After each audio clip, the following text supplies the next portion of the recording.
അസ്സലാമു അലൈക്കും വറഹ്മത്തുള്ളാഹി വബറകാതുഹു. അൽഹംദുലില്ലാ വസ്സലാത്തു വസ്സലാമു അലാ റസൂലില്ലാ വഅലാ ആലിഹി വസ്വഹ്ബിഹി അജ്മഈൻ. പ്രിയമുള്ള മുഅ്മിനുകളെ, നാം മഗ്ഫിറത്തിൻ്റെ പത്തുകളിലാണ് നിലകൊള്ളുന്നത്. അല്ലാഹു സുബ്ഹാനഹു തആല ഈ പത്തുകളിൽ പാപമോചനം നൽകുന്ന ലക്ഷക്കണക്കിന് ആളുകളുടെ കൂട്ടത്തിൽ സാധുക്കളായ നമ്മെയും ഉൾപ്പെടുത്തി അനുഗ്രഹിക്കുമാറാവട്ടെ.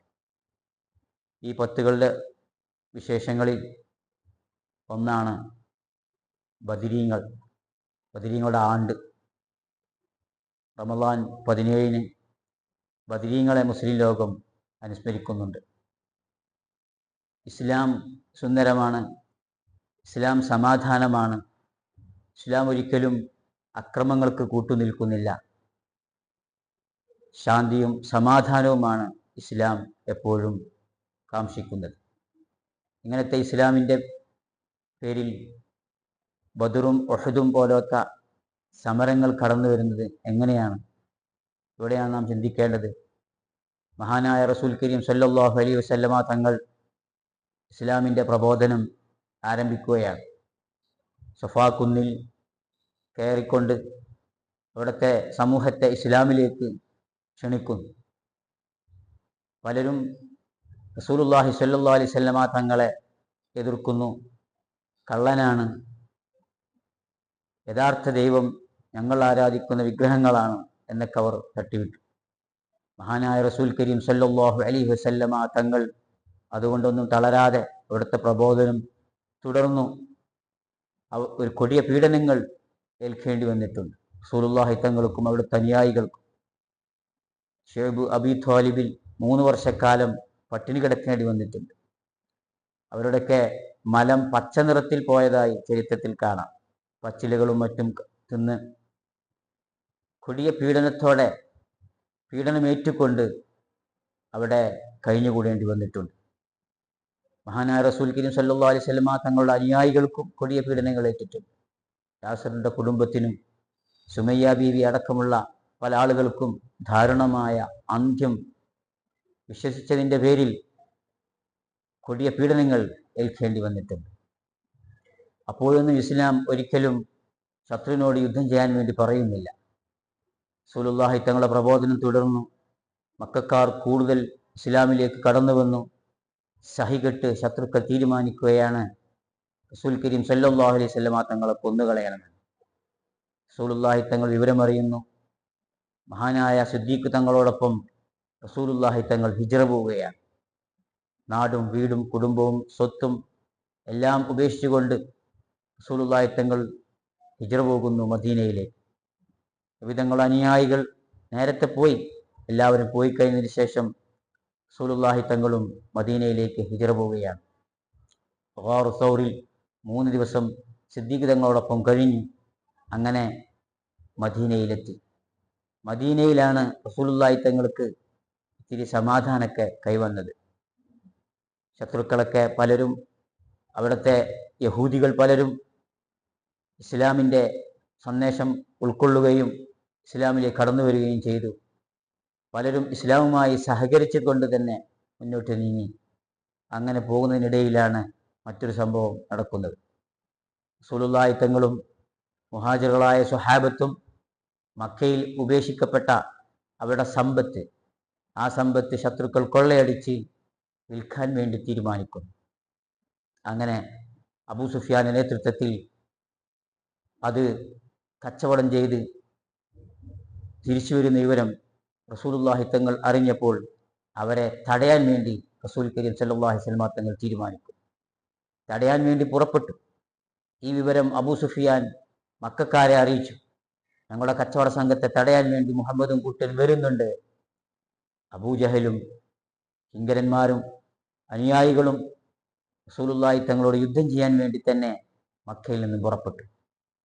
ഈ വിവരം കിട്ടിയ ഉടനെയാണ് പുറപ്പെട്ടു. അവർ ഏകദേശം മക്ക വിട്ട് ബദറിനോട് അടുക്കാൻ സമയത്ത് അബൂ സുഫിയാന്റെ 2ാമത്തെ സന്ദേശം എത്തുകയാണ്. ഞങ്ങൾ രക്ഷപ്പെട്ടിട്ടുണ്ട്, ഇനി യുദ്ധത്തിൻ്റെ ആവശ്യമില്ല, നിങ്ങൾക്ക് തിരിച്ചു പോകാം. പക്ഷേ അബൂജഹൽ തിരിച്ചു പോകാൻ സന്നദ്ധ കാണിച്ചില്ല.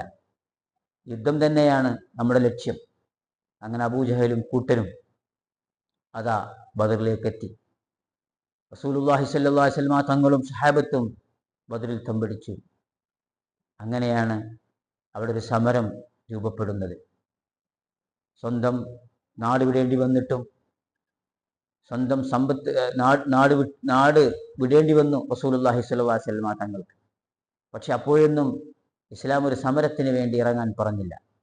പക്ഷേ നാട് വിട്ടതിന് ശേഷം തങ്ങളുടെ സമ്പത്തൊക്കെ കൊള്ളയടിച്ച് വിറ്റ് കാശാക്കാൻ വേണ്ടി ഒരുങ്ങിയപ്പോഴാണ് നാട് വിട്ട് മദീനയിലെത്തി ഇരുന്നിട്ടും സമാധാനം കൊടുക്കാത്തത് കൊണ്ടാണ് ഇസ്ലാം ഒരു യുദ്ധത്തിന് വേണ്ടി ആഹ്വാനം ചെയ്യുന്നത്. അങ്ങനെയാണ് ബദർ എന്ന സമരം ഉണ്ടാകുന്നത്.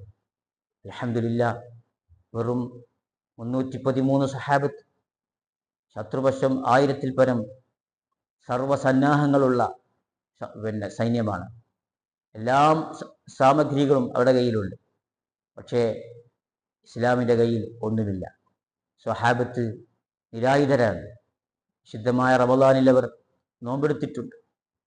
ആ 313 സ്വഹാബത്തിൻ്റെ മുമ്പിൽ 1000-ൽ പരം വരുന്ന ശത്രുക്കൾ നിലംപതിച്ചു എന്നത് ചരിത്രമാണ്.